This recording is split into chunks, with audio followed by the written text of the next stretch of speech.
ये बच्चा, इसको, ये लड़के को टोपी पहनाते हैं और हाथ में गन देते हैं, हाँ, और लिबास ऐसा पहनाते हैं जैसे कि कोई गुंडा है। ये बच्चे को उसका नाम भी पूरी तरीके से पता नहीं होगा।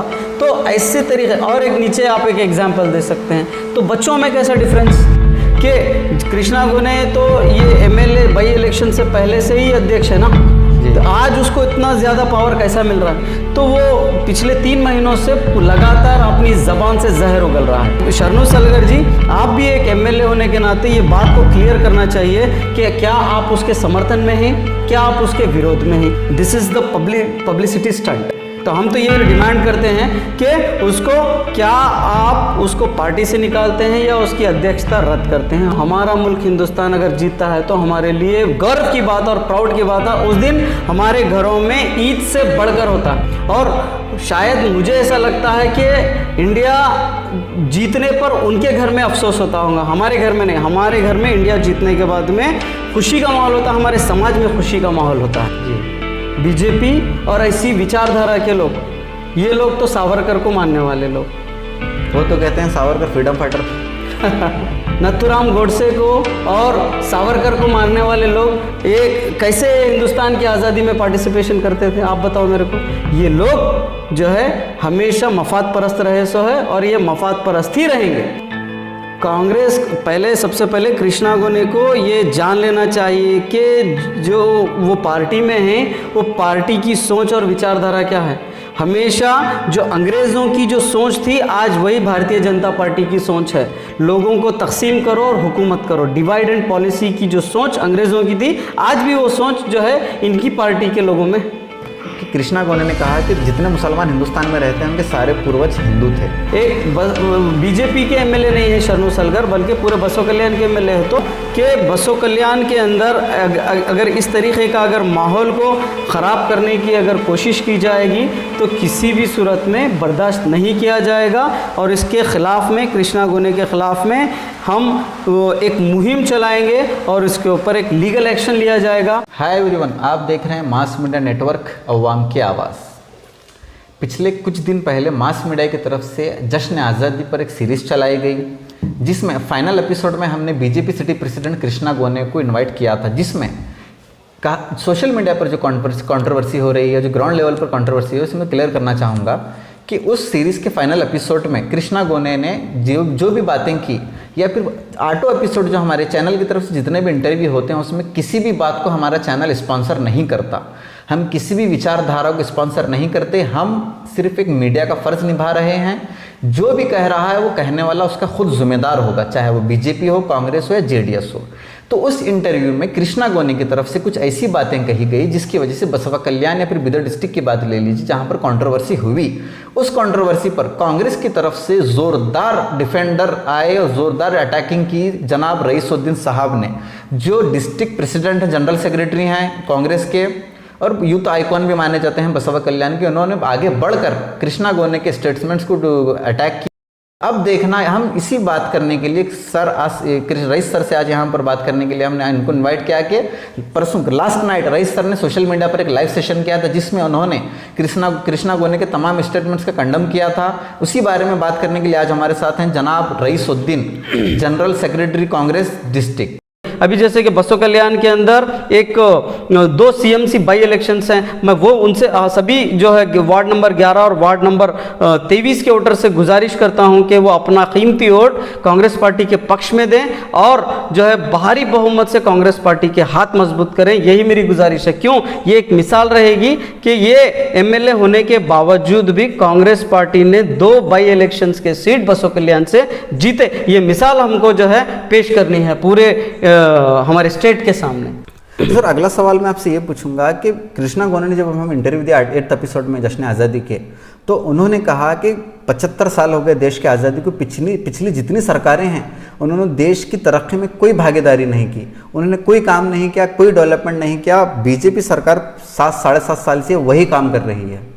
तमाम सरकारों ने, उन्होंने कहा कि तमाम सरकारों ने देश को गड्ढे में डाला है, मोदी जी उस गड्ढे से बाहर ला रहे हैं देश को। उनका ये डायलॉग था, क्या कहेंगे? ये सवाल का जो आपके जो सवाल है, आज हिंदुस्तान के हर देशवासी को इसका जवाब पता है, क्योंकि जब 70 साल की इन्हों बात करते हैं तो जब हिंदुस्तान आज़ाद हुआ था तो उस वक्त के जो हालात थे, जब हमारे पास कोई फैसिलिटीज़ नहीं थे, देश जब अंग्रेज जब छोड़ कर गए थे, तो उस वक्त देश को चलाने का एक बहुत बड़ा चैलेंज था जो कांग्रेस पार्टी ने उसको एक्सेप्ट किया और कांग्रेस पार्टी ने उसको उस चैलेंज को कबूल करते हुए अपना काम बखूबी निभाया। अब जैसे कि आप देखते हैं, जब देश आज़ाद हुआ था तो हालात इतने ख़राब थे उस वक्त, जब लोगों की इकोनॉमिकल कंडीशन सही नहीं थी, देश की इकोनॉमिकल कंडीशन सही नहीं थी और ऐसे कई बीमारियां रहते थे, जैसे कि आप जो है सुनते आए हैं, हैजे की बीमारी है या सूखा पड़ जाना, ऐसे बहुत से चीज़ें थे। लेकिन एक साइड पे कांग्रेस को ये तमाम चीज़ों को हैंडल करना एक चैलेंज था और दूसरी तरफ जो मामला था, देश को कैसे तरक्की की ओर ले जाना चाहिए।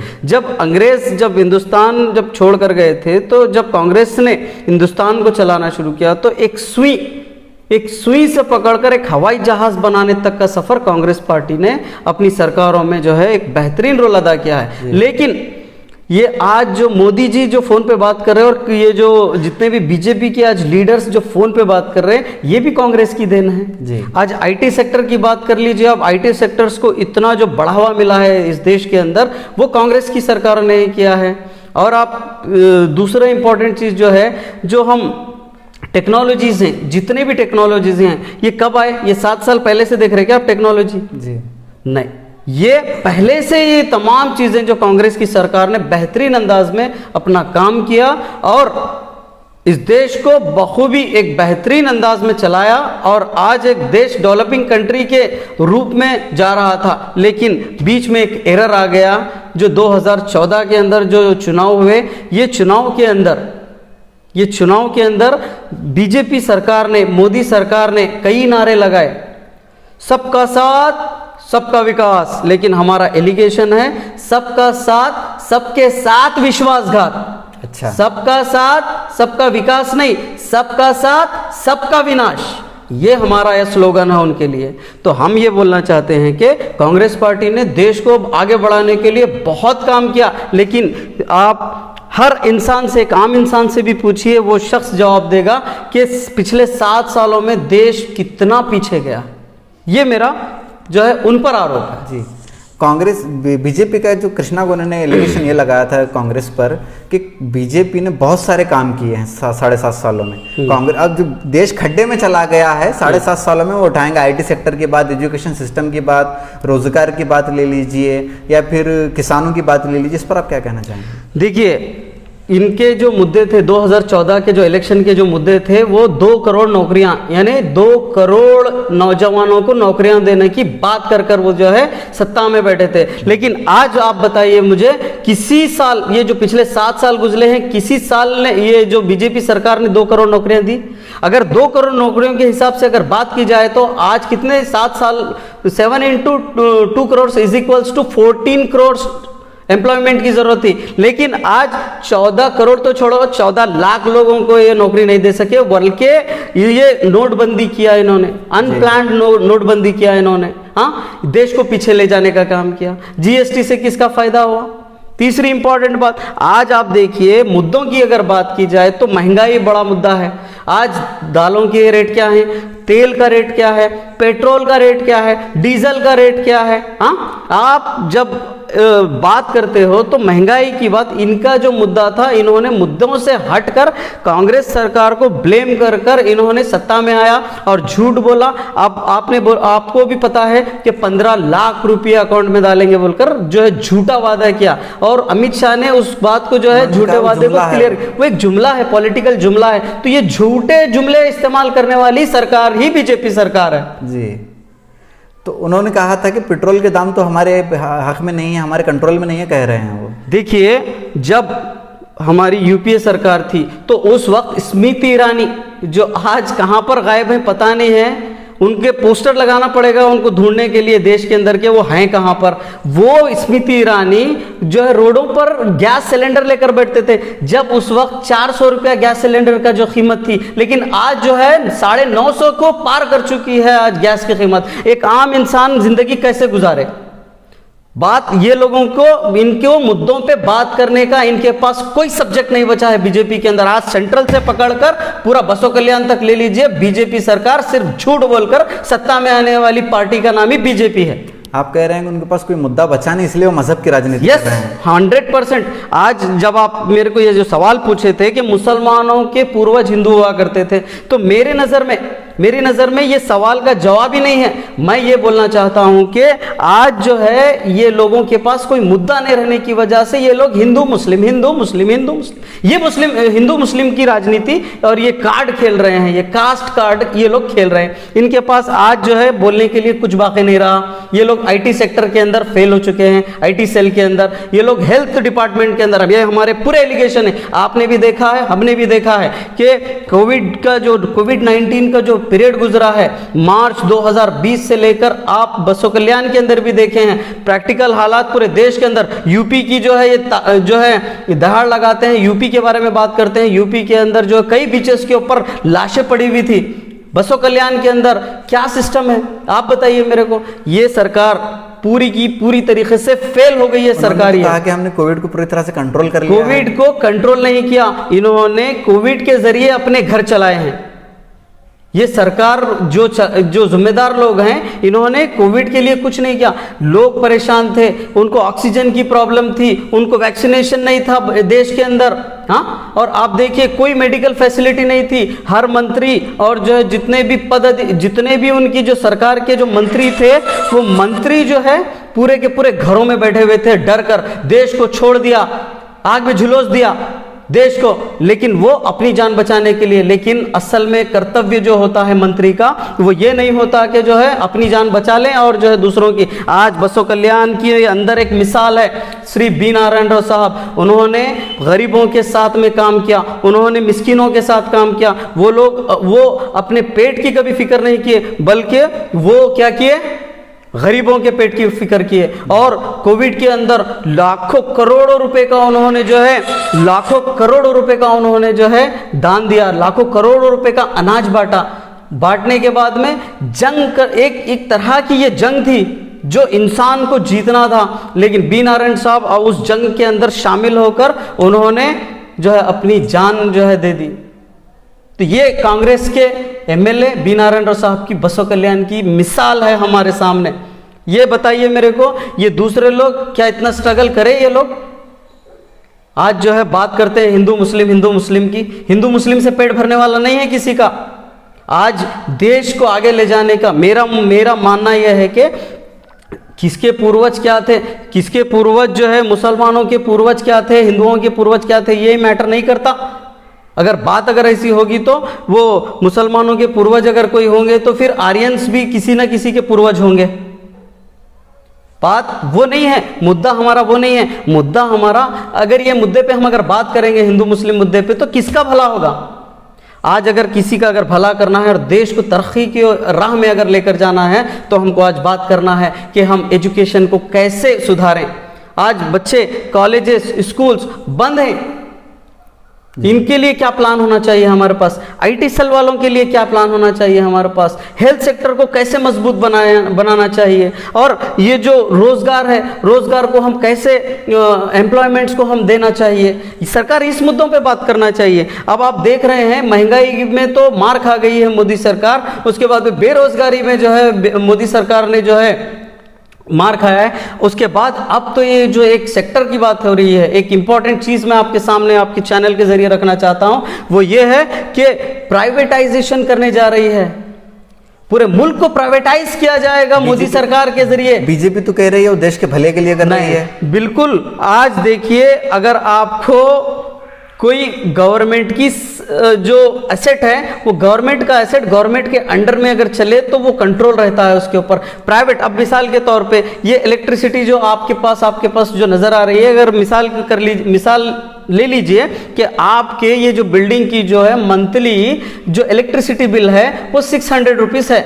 तो जब प्राइवेटाइज होगा ये, तो 600 नहीं होगी बल्कि ट्रिपल हो जाएगी, ये 1800 होगी। क्या आप देने के काबिल होंगे 1800 रुपये आपकी बिल? बिल्कुल इलेक्ट्रिसिटी। तो ये मुद्दा मेरे घर का नहीं है, ये मुद्दा समाज का है। तो हम इसके विरोध में हैं, इसीलिए तो बीजेपी सरकार के विरोध में हैं हम लोग। आज आप देखेंगे प्राइवेटाइज की जो बात है, आप हैदराबाद से लेकर बसों कल्याण आइए, बसों कल्याण से लेकर हैदराबाद जाइए। L&T जो है एक प्राइवेट सेक्टर, उसके अंदर जो है हम अगर हैदराबाद जाकर आएंगे तो 500 रुपये टोल लगेगा आपको। तो इस तरह से पूरे देश के अंदर मोदी सरकार और बीजेपी सरकार ने 26,700 किलोमीटर को प्राइवेटाइज किया है। ये किसकी संपत्ति है? ये किसका एसेट है? ये हमारे देश का एसेट है, ये पब्लिक एसेट है, हमारे देश का एसेट है। इसको इसने प्राइवेटाइज किया है। ऐसे प्राइवेट सेक्टर जो सी पोर्ट्स जो होते हैं, जो समंदरी इलाके जो इसको कनेक्ट होते हैं एक कंट्री से दूसरे कंट्री में, तो ऐसी जगह पर आप देखिए ऐसे 31 सी पोर्ट्स को मोदी सरकार ने प्राइवेट किया है, 21 एयरपोर्ट को मोदी सरकार ने प्राइवेट किया है। तो हम बताना ये चाहते हैं आहिस्ता आहिस्ता आहिस्ता आहिस्ता आहिस्ता करके ये मोदी सरकार पूरे देश को बेच देगी और साथ में शायद हो सकता है हम जैसे आम इंसानों का भी नंबर लग जाए। जी, अगर मैं इंटरव्यू में आगे बढ़ूं, अगर मैं सवाल पूछूं तो कृष्णा गोने की तरफ अगर हम आए तो कृष्णा गोने ने कहा था कि मुगलों का, राजाओं का मुसलमानों से क्या ताल्लुक है। देखिए, मैं आज हिंदू और मुसलमान की बात करने के बिल्कुल भी फेवर में नहीं हूँ। क्यों? मैं एक सच्चा देशभक्त हूँ और एक सच्चा देशभक्त कभी भी हिंदू और मुसलमानों को लड़ाकर, हिंदू और मुसलमानों को आपस में बांटकर कभी जो है कोई बात ऐसी नहीं कर सकता। ये शायद इनकी मेंटालिटी ऐसी होगी और ये लोग सावरकर को मानने वाले लोग हैं, ये लोगों की मेंटालिटी शायद ऐसी हो सकती है। लेकिन मैं एक सच्चा देशभक्त हूँ और एक सच्चा देशभक्त कभी भी देश की जो कम्युनिटीज़ हैं, देश की कम्युनिटीज को अलग करने का काम नहीं करता, अंग्रेजों का काम नहीं करता, बल्कि देशभक्त क्या करता है, देश को आगे बढ़ाने के लिए, तरक्की करने के लिए, देश को तरक्की की राह पर कैसे लेके जाने के लिए उसी मुद्दे पर बात करता है। तो मैं कृष्णा गोने की जो वो बात है मैं उसको खंडित करता हूं, उसको कंडम करता हूं और मैं सिर्फ और सिर्फ मुद्दे की बात ये करूंगा कि हिंदुस्तान एक हमारा एक गुलिस्तान है। आप अल्लामा इकबाल की जो है एक नज्म सुने होंगे, सारे जहां से अच्छा हिंदुस्तान हमारा, हम बुलबुले हैं इसकी ये गुलसिता, ये गुलसिता हमारा। तो एक हिंदुस्तान एक गुलसिता है, हिंदुस्तान एक गुलसिता, गुलसिता यानी हर किस्म के यहाँ पर फूल और पेड़ लगे हुए हैं। उसके अंदर गुलाब भी एक जो है फूल है, गुलाब। ये लोग क्या चाहते हैं, गुलाब को ही वहां से चमन से निकाला जाए, लेकिन उनको ये पता नहीं है बेचारों को जो कम्युनल सोच रखते हैं, जब आप गुलाब तोड़ेंगे तो कांटा भी चुभेगा और कांटा जब चुभेगा तो वो लोग हम पे रोएंगे कि गुलाब को जो है हम देखो इनकी वजह से हमको कांटा चुभा। तो मैं ये बोलना चाहता हूं कि गुलाब को छीन रहे कहीं को, गुलाब को तोड़ रहे कहीं को, गुलाब को तोड़ने की सोच रख रहे कहीं को, जब गुलाब के पास जाएंगे तो कांटा तो चुभेगा ही। बीजेपी तो कहती है कि कांग्रेस मजहब की राजनीति करती है।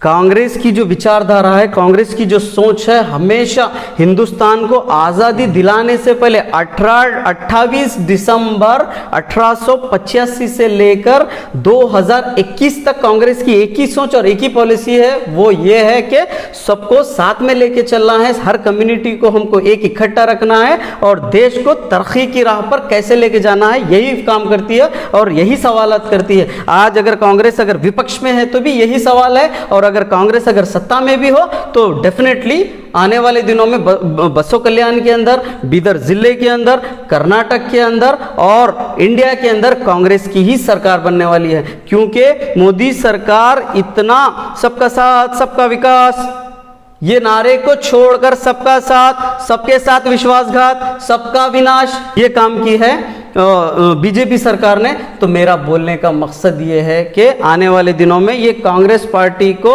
ये जो है तमाम लोग ऑब्जर्व कर रहे हैं कि कांग्रेस पार्टी हमेशा गरीबों के साथ एक स्टैंड लेकर आगे बढ़ने वाली पार्टी है। इसीलिए 100% आज लोगों को विश्वास हो गया है इनके पास, बीजेपी वालों के पास। आज हर मुद्दे पर इन्हों फेल हो चुके हैं, महंगाई के मुद्दे पर फेल हुए हैं और आईटी सेक्टर के अंदर, हेल्थ सेक्टर के अंदर लाखों की तादाद में लोग कोविड के अंदर मरे हैं। और आप देखेंगे कि जो है प्राइवेटाइज करने जा रहे हैं, जिसकी वजह से पूरे इंडिया के अंदर आक्रोश पैदा हुआ है। तो ये पब्लिक के, ये मोदी सरकार कोई बड़ी सरकार नहीं, जनता ने उसको चुना है, इसलिए आज वो बड़ी सरकार नजर आ रही है। है ना।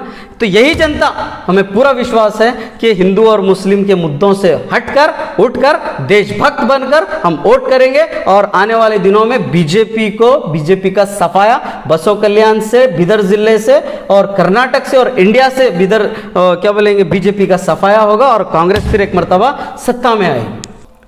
अगर मैं अगला सवाल आपसे पूछूं तो इस वक्त देश में किसानों का एक बहुत बड़ा मुद्दा खड़ा हो गया है, कांग्रेस इस बारे में क्या सोचती है, आप क्या सोचते हैं? देखिए, ये जो कृषि कानून था, ये कृषि कानून नहीं बल्कि काला कानून है, जिसमें आप देख रहे हैं day by day national media के ऊपर आप देख रहे हैं पूरा कश्मीर से लेकर कन्याकुमारी तक आज जो है किसान रोडों के ऊपर है। क्यों?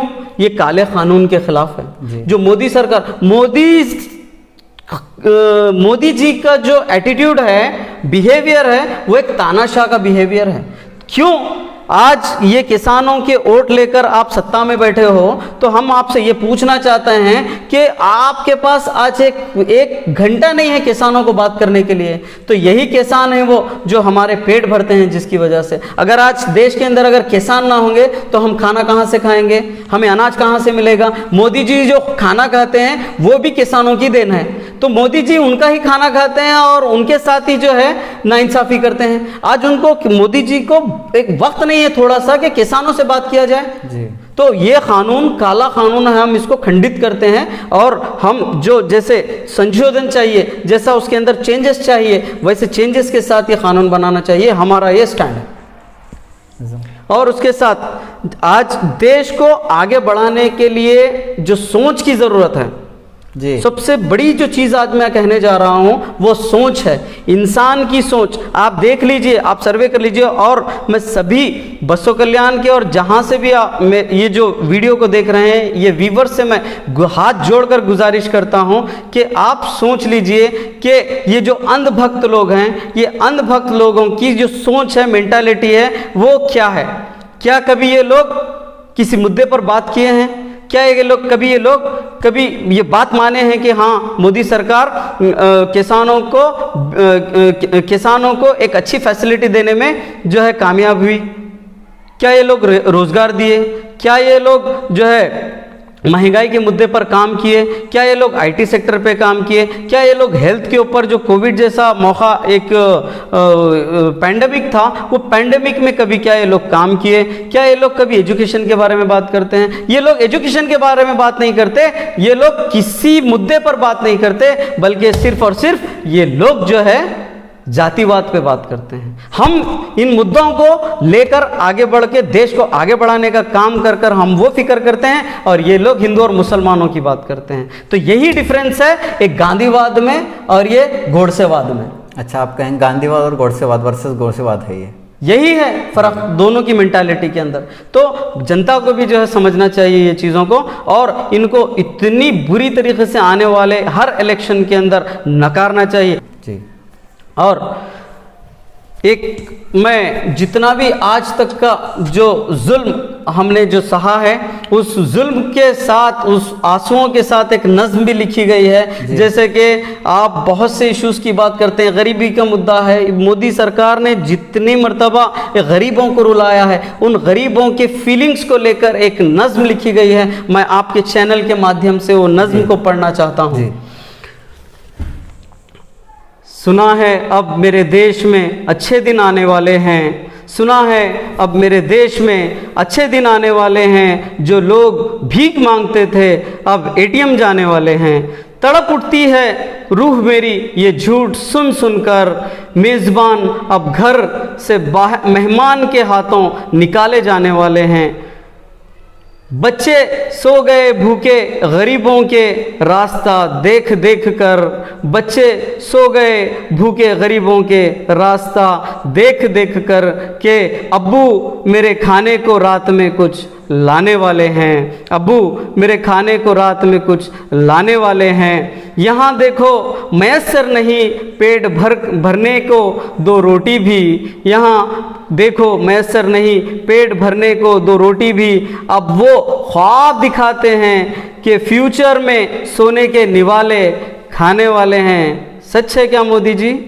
फिर आगे बढ़ता हूँ और ख्वाब दिखाते हैं फ्यूचर में सोने के निवाले खिलाने वाले हैं। ना घबराएं ऐ सिकंदर के तेरा वो दौर ना रहा, ना घबराए ऐ सिकंदर के तेरा वो दौर ना रहा, वो दिन भी ना रहे ये दिन भी जाने वाले हैं। मोदी जी आपके भी दिन जाने वाले हैं। जय हिंद, जय कर्नाटक।